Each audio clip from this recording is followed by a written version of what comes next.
آقا علیہ الصلوۃ والسلام نے فرمایا جو اپنے والدین مرحومی کی جمعرات جمعہ اور ہفتے والے دن زیارت کرتا ہے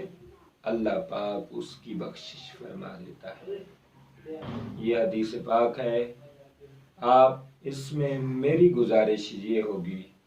کہ آپ اس میں بھرپور توجہ فرمائیں اور بھرپور طریقے سے والدین کے مزارات مبارکہ پر جایا کریں، والدین کی قبر انور پر جایا کریں، اور والدین کی قبر پر جو پہنچتا ہے، امام جلال الدین سیوطی رحمۃ اللہ علیہ فرماتے ہیں کہ والدین کی قبر پر جانا یا کسی مرحوم کی قبر پر جانا جو تم سے دنیا میں خوش ہوتا تھا دیکھ کر،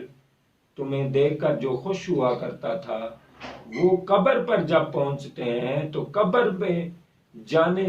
جانے پر بھی وہ خوش ہوتا ہے۔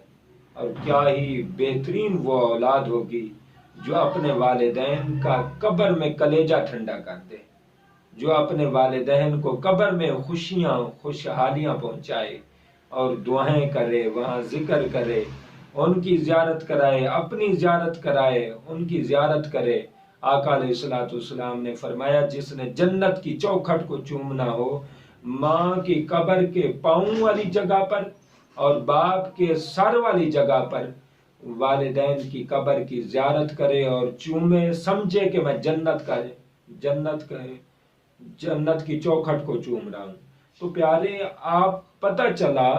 یہ جنت ہیں، والدین کی قبریں جنت ہیں۔ جس نے اس جنت میں جانا ہے وہ اس جنت میں جایا کرے۔ اس جنت میں جو جائے گا اس جنت کے راستے آسان ہوں گے۔ اور جو احباب کہتے ہیں ہمارے والدین چلے گئے، ان کی دعاؤں سے ہم محروم ہو گئے، میرا مشورہ یہ ہے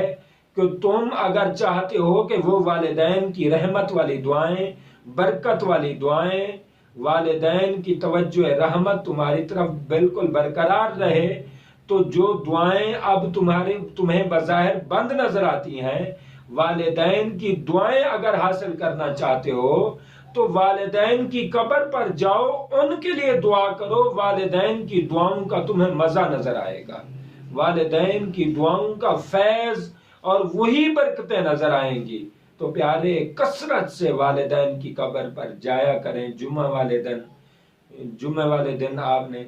نہایا ہوتا ہے، اچھے کپڑے پہنے ہوتے ہیں، خوشبو لگائی ہوتی ہے، جمعہ ادا کیا ہوتا ہے، اس لیے اپنے معمول میں یہ لگائیں، اپنے بچوں کو بھی ساتھ لے جایا کریں تاکہ یہ سلسلہ قیامت تک اولاد والدین کی قبروں پر جائے، یہ سلسلہ قیامت تک رہے۔ اللہ کریم میرے چند کلمات کو اپنی بارگاہ اقدس میں قبول